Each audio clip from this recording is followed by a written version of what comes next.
Louisiana has always been a land that remembers what the world tries to forget. The swamps keep secrets the way graves keep bones, quietly, patiently, and without mercy. Long before highways cut through the marshes and tourists chased ghosts for entertainment, there were stories whispered only after midnight, when the cicadas screamed loud enough to drown out guilt that in the low, wet heat of 1830s Louisiana, the first impossible birth did not announce itself with thunder or prophecy. It arrived quietly, in a wooden slave cabin pressed deep into the sugarcane fields, where the air smelled of mud, sweat, and old fear. The woman in labor had worked the fields until her legs shook, and when the pains began, no doctor was called. Only the midwife came, a woman whose hands had delivered hundreds of children into bondage and whose eyes had learned to look away from cruelty. That night, as rain tapped softly against the tin roof, she noticed something wrong the moment the child emerged. The baby's skin was pale, startlingly so, as if it had never known the sun. Its hair was light, almost golden, clinging damply to its head. When the infant opened its eyes, the midwife felt her breath stop. Blue, not gray, not hazel, blue, clear and cold, like a northern sky that had no business hovering over a Louisiana plantation. For a moment, no one spoke. The mother reached out weakly, confusion crossing her face before fear took its place. She knew what those features meant, even if she did not dare to say it. The midwife wrapped the child tightly, her hands trembling for the first time in years. She had seen cruelty dressed as law, but this felt different. This felt like a violation that went deeper than flesh. By dawn, the overseer had been informed. He arrived without urgency, glanced once at the infant, and his jaw tightened. No prayers were offered, no congratulations given. He ordered the birth record destroyed before the ink could dry, his voice flat, practiced, as though he had done this before or expected to. The child was taken from the mother before she could speak its name, carried away toward the main house while the cane fields stood silent, pretending not to watch. The midwife did not sleep that morning. She sat alone, replaying every detail, forcing herself to remember what the paper no longer held. The weight of the baby, the exact shade of its hair, the way the blue eyes did not cry, only stared. She understood then that forgetting would be safer, but memory clung to her like swamp water to bare skin. When the plantation resumed its rhythm, nothing was said aloud, yet something had shifted. The women whispered less. The men avoided looking toward the big house. And deep beneath the daily grind of forced labor, an unspoken truth took root, one that would grow with every similar birth to come, fed by silence, fear, and the knowledge that this was not a miracle, nor an accident, but the first sign of something that had already been happening in the dark after the first child vanished into the silence of the plantation. Life was forced to move forward, but the memory lingered like a bruise that never faded. At first, the birth was treated as an aberration, a cruel twist of nature that no one dared explain. Yet within a few years, another child was born on a neighboring plantation with the same unsettling features. Pale skin that seemed to reject the sun, hair too light for the land it was born into, and eyes so blue they looked almost glassy. The midwives noticed immediately. They always noticed first. They spoke in glances, in tightened mouths, in hands that lingered too long while cleaning the newborns, searching for some sign that this time might be different. As seasons passed, the pattern grew harder to ignore. The births did not cluster in one place or one family. They appeared scattered, like deliberate marks across the map of the bayou. Different women, different cabins, different owners, yet the same impossible children. Some came years apart, others only months, but the resemblance was unmistakable. It was not only the color of their hair or eyes, but something colder, something shared in the way they stared back at the world. The women began to count quietly, marking time not by harvests or punishments, but by rumors of another pale-eyed baby being born somewhere downriver. Fear spread in the way it always does among the powerless, slowly and without sound. No one wanted to be the next mother. No one wanted to be the next to have a child taken away before it could even cry properly. The men noticed the change in the women, the way laughter disappeared, the way prayers grew more desperate. They asked questions in whispers, and when answers came, they brought no comfort. Each story sounded the same. Only the names and plantations changed. Each ended with the child being removed, the records erased, and the mother left hollow-eyed and silent. Plantation owners and overseers responded with rehearsed indifference. Any mention of these births was dismissed as superstition or lies meant to stir trouble. Ledgers were altered. Pages were torn out. Midwives were warned, sometimes beaten, sometimes replaced. Yet the pattern persisted, immune to threats. It became clear to those living under the whip that this was not chance. Something was moving deliberately through their lives, choosing when and where these children would be born. The women began to share a single, unspoken understanding. Whatever force was responsible was powerful enough to cross plantation boundaries and untouchable enough to face no consequences. By the time a third and fourth child appeared, the truth had settled heavily over the bayou. These births were not isolated horrors but parts of a design unfolding slowly, patiently, as if someone was testing the land itself, seeing how much it would endure before breaking. And Louisiana, already soaked in suffering, absorbed each new impossibility without protest, allowing the pattern to deepen its roots and wait for the moment when denial would no longer be possible. The realization did not arrive all at once. It crept in through shared glances and half-finished sentences, through memories compared in the dark when sleep would not come. The women began to notice details they had once been too afraid to connect. The timing of certain visits. The way one man's name appeared again and again in stories that were never written down. He moved freely between plantations, welcomed as an equal by owners, obeyed by overseers, untouched by suspicion. Whenever he arrived, the air changed. Conversations stopped. Women were watched more closely. Doors that had once been shut were opened without question. At first, no one dared say it aloud. To accuse a powerful white man was unthinkable, even in whispers. But the truth pressed too hard against the edges of silence. Each pale-haired child carried the same unmistakable trace, not just in appearance, but in something colder and more deliberate. The midwives saw it in the bone structure, in the set of the jaw, in the strange stillness of the infants. Different mothers, yes, but a single source, a single will. The women spoke to each other in fragments, trading names only when they were certain no one listened. When the name finally surfaced in full, it landed like a curse. He was known across the region, respected, feared, admired. A man of wealth and influence, married more than once, his wives fading away quietly, one after another, always explained away as illness or weakness. No one spoke of children born to those wives. No one spoke of heirs raised in the open. Yet his blood appeared everywhere else, carried in the bodies of enslaved women who had no power to refuse and no protection from what followed. What unsettled them most was that he never seemed to age. Years passed, faces lined, backs bent, but his remained unchanged. He walked the plantations with the same measured steps, his eyes sharp, assessing, lingering too long. Some women swore he looked at them not as people, but as vessels, as soil to be planted and harvested. When one of the pale-eyed children was born, he was never surprised. There was no shock, no denial, only quiet efficiency as the infant was removed and the mother left behind with empty arms and unanswered prayers. Understanding this truth did not bring relief. It brought terror sharpened by certainty. The women knew now that this was not random cruelty or uncontrolled desire. It was intentional, repeated, planned. The man was not hiding his actions because he feared discovery, but because secrecy was part of the design. He was creating something, refining it through suffering, using bodies that the law already declared expendable. And once the truth took hold, it spread faster than fear itself, binding the enslaved together with a single, horrifying certainty that the same father watched them all, and that as long as he lived, none of them were truly safe. Once the truth settled into the bones of the plantations, a new horror followed close behind it. The pale-eyed children did not remain where they were born. None of them did.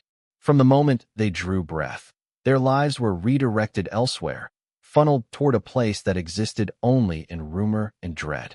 Enslaved women learned not to ask where their babies were taken, because the answer, when it came at all, carried a weight that made breathing difficult. The children were being gathered, collected, moved like property to an estate hidden deep within the bayou, far from roads, far from witnesses, where even the swamp seemed reluctant to let outsiders pass. Those tasked with escorting the infants spoke of the journey in broken pieces. They described narrow waterways choked with moss, paths that twisted back on themselves, and a silence that swallowed sound the deeper they went. The estate itself was said to rise from the swamp like a wound that refused to heal, surrounded by cypress trees whose roots knotted above the water like grasping fingers. No maps marked it. No official documents acknowledged its existence. Yet everyone seemed to know someone who had gone there, or known someone who had, and the stories always ended the same way. The men who returned were never whole again. Some came back quiet, their eyes dull, refusing to speak of what they had seen. Others drank themselves into numbness, waking from sleep screaming about children who watched without blinking. A few never returned at all, their absence explained away with casual lies about illness, escape, or accidents in the swamp. But the women noticed the truth in the gaps, in the way names stopped being spoken, in the sudden reassignment of labor meant to erase memory. What disturbed the escorts most was not cruelty in its familiar forms, but the orderliness of the place. The children were not beaten or starved. They were kept clean, fed well, dressed alike. They lived together in silence, moving in unsettling unison, their blue eyes tracking every stranger with an intelligence far beyond their years. Some of them smiled, but the smiles never reached their eyes. Others simply watched, as if waiting for something they understood and no one else did. Whispers spread that the estate was not a refuge or a school, but a proving ground. That the man who claimed them visited often, observing, recording, adjusting. That he believed the swamp itself protected what he was building, hiding it beneath layers of rot and history. Those who saw the children swore they did not cry when separated from their mothers, as though they had already learned that attachment was temporary and obedience eternal. As more infants disappeared into the bayou, the plantations grew quieter, heavier with unspoken grief. Mothers mourned children who were still alive somewhere beyond reach, while the land absorbed their sorrow without response. Whatever was happening at that hidden estate was not meant to end quickly. It was meant to continue, refining itself generation after generation, far from the eyes of the world, protected by fear, isolation, and the belief that no one would ever dare to look too closely into the heart of the swamp. The discovery of the journal came not from courage, but from a trembling curiosity born of despair. A young enslaved man, tasked with cleaning the library of the plantation owner during the brief hours when the house seemed empty, found a small, sealed book tucked behind a row of ledgers. The leather cover was cracked and stiff, the edges blackened with smoke or age, and it bore no name. Curiosity outweighed caution. He opened it in the dim light of a single candle, hands shaking so violently he feared the wax would drip onto the pages. The first lines were meticulous, almost obsessive, describing births, dates, and faces with a precision that was cold and clinical.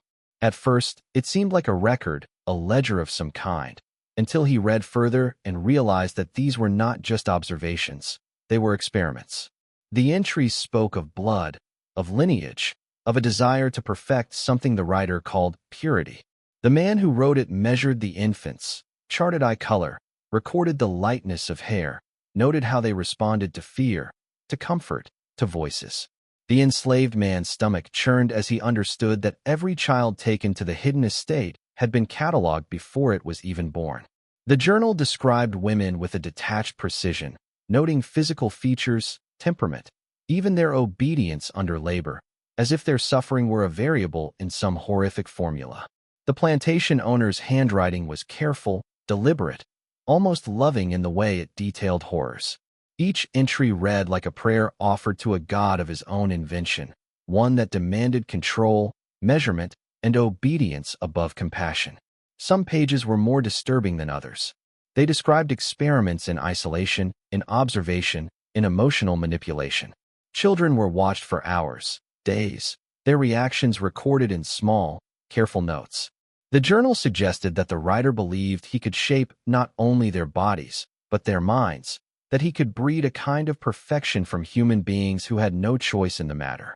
He spoke of lines of potential, of inheritance to be guided, of obedience tested and refined, as if he were cultivating crops rather than children, planting and pruning for decades to come. The young man closed the journal and pressed it to his chest, knowing the knowledge it contained could destroy him if discovered. But he could not unsee what he had read. Every every child taken quietly into the bayou, was a piece of this plan, each removed with the same meticulous care described on these pages.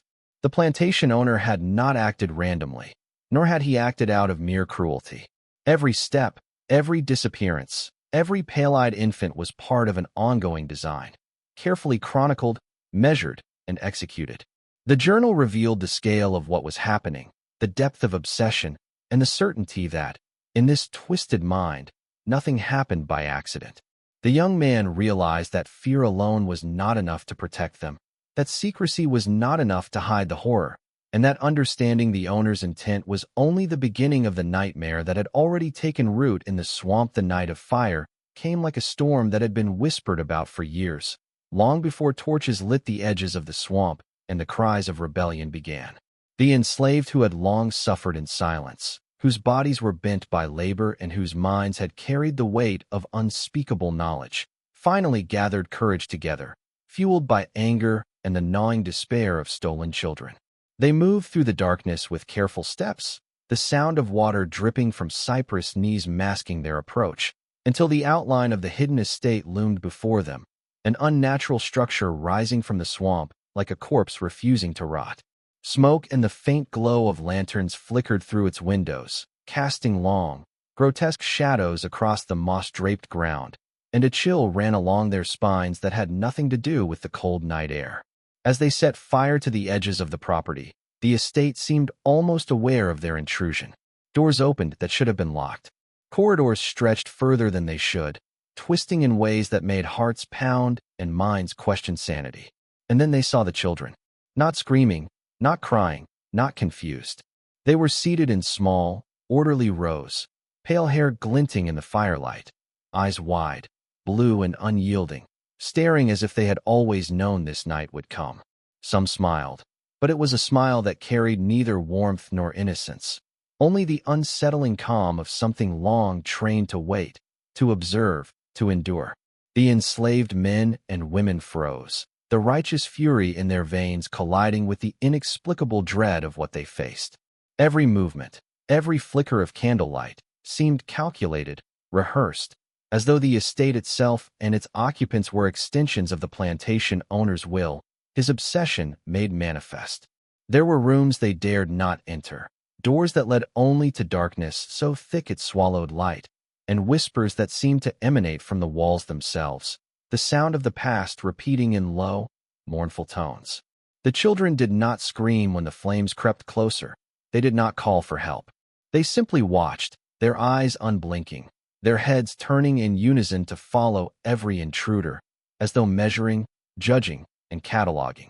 In the chaos of fire and fear, some of the enslaved tried to gather the children, to lift them into safety, but the pale-eyed infants resisted, moving with a grace that seemed beyond their years, guided by instinct. Or something older, something taught. Smoke filled the halls, and the sound of timber cracking and collapsing mingled with the quiet, patient stare of eyes too blue to be natural. As the estate burned, it became clear that this was not just a home or a hiding place. It was a proving ground, a crucible, a place where innocence had been shaped into something else entirely, and the flames illuminated not liberation, but the terrifying reality that whatever had been created here was not bound to the estate itself and could not be destroyed so easily. Even after the estate burned and the night of fire ended, the fear did not die. Smoke rose into the Louisiana sky, carrying ash that settled over the cane fields and swamps, but the terror lingered in ways that fire could not consume.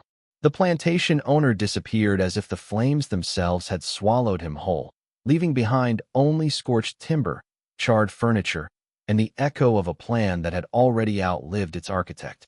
Yet the legend of what had occurred refused to remain confined to memory.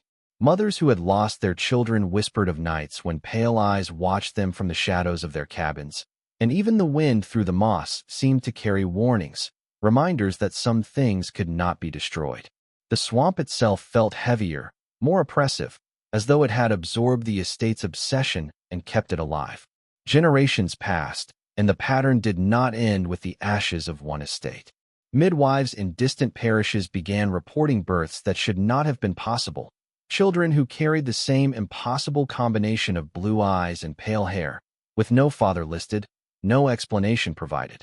Families grew uneasy as rumors spread, and even white neighbors, who once ignored the whispers of enslaved women, began to notice the recurring impossibility. The children were rare, but unmistakable, as if some unseen hand continued to guide the bloodline, continuing the experiment or the obsession long after the original man had vanished. No records connected the new births to the old, but the uncanny resemblance was enough to stir dread across the region, ensuring that the story never died. Communities quietly took note, recording incidents in journals, recalling tales passed down through generations, linking one impossible birth to another, and noting the strange pattern that persisted like an invisible thread through the landscape. The swamp seemed to remember, the land keeping the secret while the world outside went on as if nothing had happened. Some said that the pale-eyed children were born with a knowledge they had not earned, a sense of lineage that stretched back to the vanished man and the burned estate. Others believed that the blood itself carried a weight, a destiny that could not be denied. Whispers of the children spread from midwife to midwife, from nurse to nurse, the same caution repeated across time. Look closely, but do not question too deeply, for some truths are heavier than grief itself. Even in modern times, hospitals in Louisiana occasionally reported births that echoed the impossible past. Pale hair, blue eyes, no father, and a quiet, unnerving awareness in the infants that unsettled everyone around them. The story had become a part of the land, woven into the fabric of its history, inseparable from the moss-covered trees, the dark water, and the shadows that moved without explanation. Whatever had begun in the 1830s had not ended, and perhaps it never would, for some legacies refuse to die, and some obsessions endure beyond fire, time, and human memory.